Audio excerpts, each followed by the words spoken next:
Pemirsa, sidang gugatan cerai anggota DPR RI Atalia Praratia terhadap mantan Gubernur Jawa Barat Ridwan Kamil kembali digelar di Pengadilan Agama Bandung. Ya, Atalia hadir langsung dengan menghadirkan 2 orang saksi, sementara Ridwan Kamil tidak hadir dan hanya diwakili kuasa hukumnya.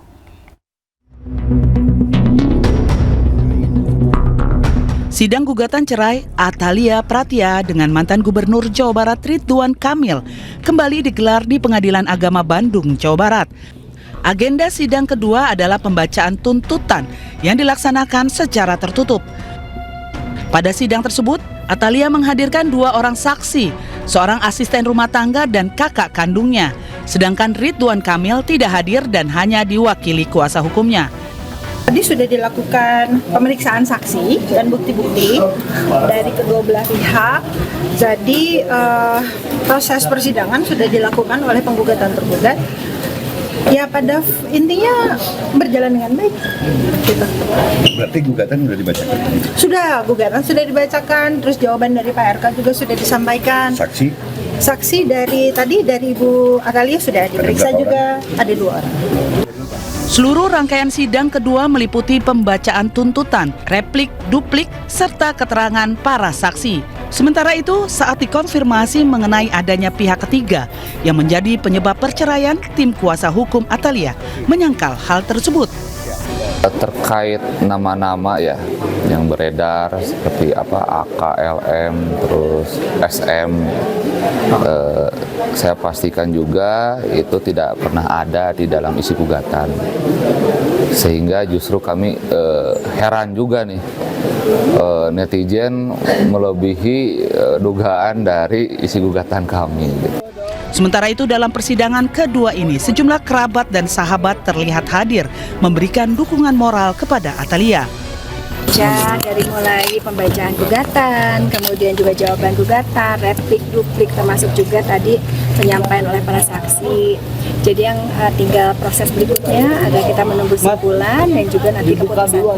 Doakan saja lancar, kita inginnya sih semakin cepat semakin baik karena alhamdulillah kedua belah pihak kan sudah bersepakat ya. Jadi mohon doanya dari semuanya ya. Sidang lanjutan adalah tahap penyampaian kesimpulan sebelum majelis hakim menjatuhkan putusan.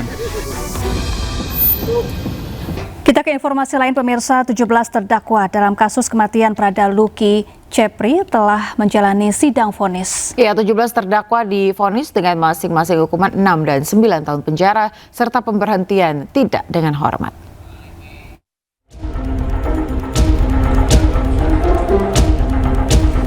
Belas anggota TNI Angkatan Darat yang menjadi terdakwa dalam kasus kematian Prada Luki Cepri Saputra Namo menjalani sidang putusan di Pengadilan Militer 315 Kupang, Nusa Tenggara Timur. Dalam pembacaan putusan, majelis hakim menyatakan seluruh terdakwa terbukti secara sah dan meyakinkan menganiaya korban secara bersama-sama hingga mengakibatkan korban meninggal dunia. Majelis hakim memutuskan terdakwa berpangkat Tamtama dan Bintara dijatuhi hukuman 6 tahun penjara, sementara terdakwa berpangkat Perwira divonis 9 tahun penjara. Putusan ini sama dengan tuntutan auditor militer sebelumnya. Keluarga korban yang hadir dalam persidangan tampak terharu dan mengaku puas atas putusan hakim. Terima kasih buat semua masyarakat Indonesia dimanapun berada. Terima kasih buat support dan doanya mengenai tadi keputusan dari Bapak Hakim buat ke-17 terdakwa. Kami keluarga merasa puas dan kami berterima kasih buat ketiga Bapak Hakim yang mulia, Bapak Auditor Pengadilan Militer Kupang, juga buat Bapak pejabat di dalam institusi yang kami cintai ini. Terima kasih banyak karena telah memberikan keadilan buat kami. Selain pidana pokok penjara, seluruh terdakwa juga dijatuhi hukuman tambahan berupa pemecatan dari Dinas Militer TNI Angkatan Darat. Para terdakwa juga diwajibkan membayar restitusi kepada keluarga korban dan apabila tidak dipenuhi, maka akan diganti dengan pidana penjara tambahan.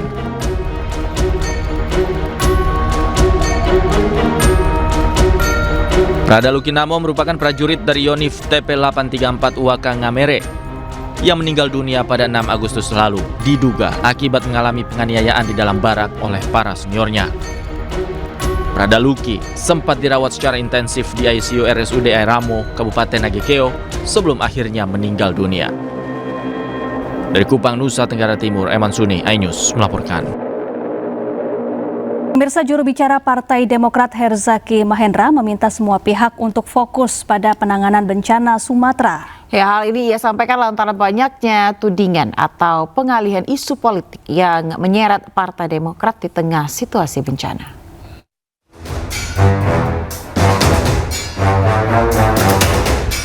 Juru bicara DPP Partai Demokrat Herzaki Mahendra menyayangkan banyaknya isu politik di tengah bencana yang melanda Indonesia, terutama bencana banjir dan longsor di Sumatera. Dirinya pun menyoroti sejumlah tudingan terhadap Partai Demokrat dan juga Ketua Majelis Tinggi Partai Demokrat yang juga Presiden ke-6 RI Susilo Bambang Yudhoyono terkait kondisi kesehatan SBY hingga tudingan dalang dibalik isu ijazah palsu Jokowi. Menurutnya, tudingan tersebut merupakan pengalihan isu di tengah bencana. Ia pun meminta semua pihak untuk tidak membuang energi terhadap isu dan rumor yang tidak berdasar dan meminta semua pihak untuk mengalihkan energi untuk pemulihan Sumatera pasca bencana. Belakangan juga muncul misinformasi terhadap Pak SBY, mulai dari rumor terhadap kondisi kesehatannya hingga beliau dituduh terlibat dalam isu pemalsuan ijazah Pak Jokowi. Isu-isu tersebut tidak benar. Sangat disayangkan perhatian kita hari-hari ini malah berusaha dialihkan ke isu-isu politik yang tidak berdasar. Pada seharusnya energi, waktu, sumber daya yang kita miliki, kita gunakan semaksimal mungkin untuk bisa membantu saudara-saudara kita yang membutuhkannya di daerah bencana. Mari kita bertanggung jawab dalam menyebarluaskan informasi, tidak mudah terprovokasi dan bersama-sama mengutamakan kemanusiaan. Saat ini yang paling membutuhkan perhatian adalah para korban di daerah bencana. Mari kita fokus pada saudara-saudara kita di sana. Sebelumnya, Partai Demokrat dan Presiden ke-6 RI Susilo Bambang Yudhoyono terseret isu dalang dibalik kasus ijazah palsu Presiden ke-7 RI Joko Widodo. Atas tudingan tersebut, Partai Demokrat pun membantah masyarakat tidak terprovokasi dan lebih fokus pada penanganan pasca bencana Sumatera. Dari Jakarta, Tim Liputan, iNews melaporkan.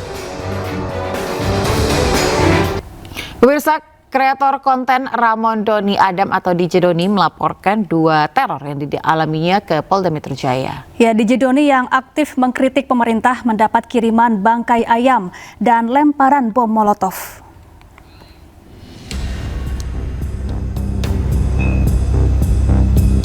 Inilah detik-detik saat 2 orang tak dikenal melempar bom Molotov ke rumah kreator konten Ramon Doni Adam atau DJ Doni Rabu dini hari. Bom Molotov mengenai mobil yang terparkir di garasi rumah. Kedua pelaku kemudian kabur. Polisi kemudian datang ke lokasi untuk menyelidiki peristiwa ini.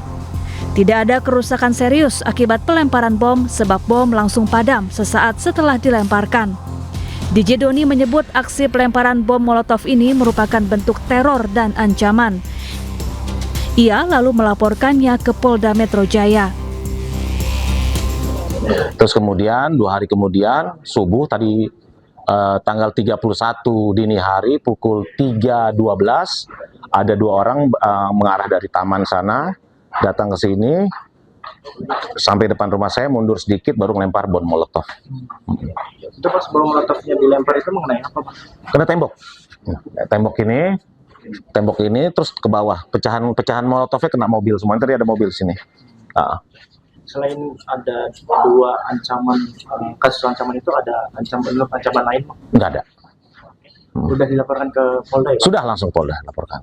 Terus responnya seperti apa? Bagus, responnya baik, langsung cepat tanggap, ya kan. Pak Kapolsek juga malam ini udah datang, dari Kodim juga datang.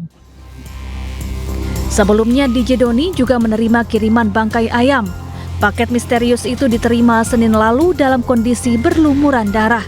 Tak hanya itu, terdapat pula tulisan bernada ancaman yang disertai foto DJ Doni.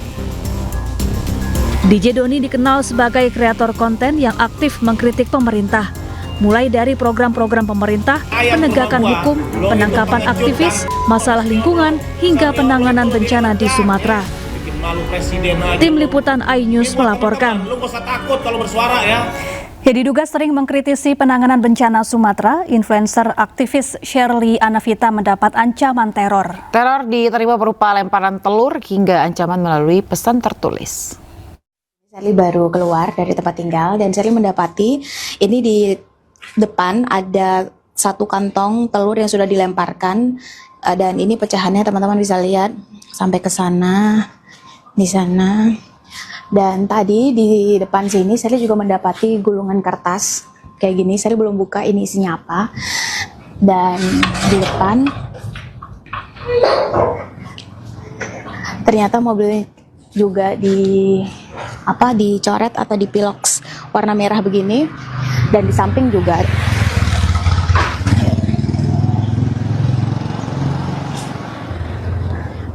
nah kita coba lihat ini suratnya isinya apa.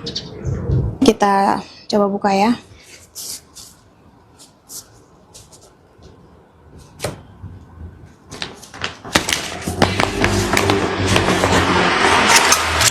Ini.